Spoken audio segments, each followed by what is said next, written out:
నంద్యాల లలితానగర్లో వ్యభిచార రాకెట్పై పోలీసుల దాడి. నంద్యాల పట్టణంలోని లలితానగర్లో జరుగుతున్న వ్యభిచార రాకెట్పై పోలీసులు దాడి చేసి ముగ్గురిని అదుపులోకి తీసుకున్నారు.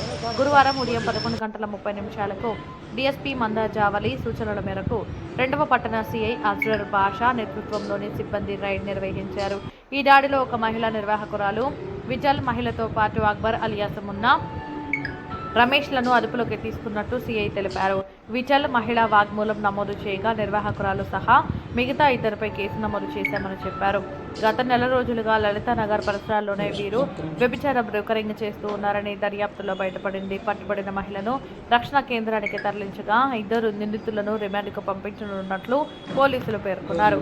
నంద్యాల, కడప, కర్నూలు పరిధిలోని మరికొంతమంది ఈ రాకెట్తో సంబంధం కలిగి ఉన్నారని సీఐ అజ్రర్ బాషా వెల్లడించారు. 11:30 గంటలకు లలితానగర్లో బ్రోత్లింగ్ జరుగుతుంది అని చెప్పి సమాచారం వస్తే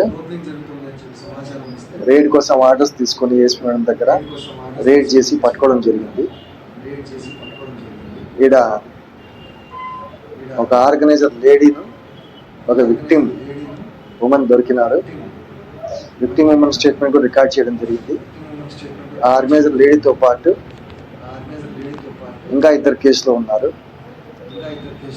ఒకటి పేరు అక్బర్ అలియాస్ మున్నా, ఇంకోటి రమేష్ అని ఉన్నాడు.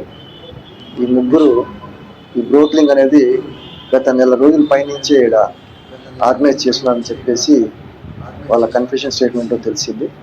ఈరోజు పట్టుకొని లేడీని రిమాండ్ పంపించినాము.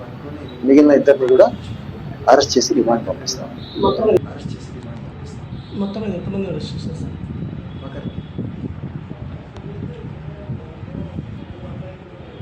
విక్టిమ్ వచ్చేసి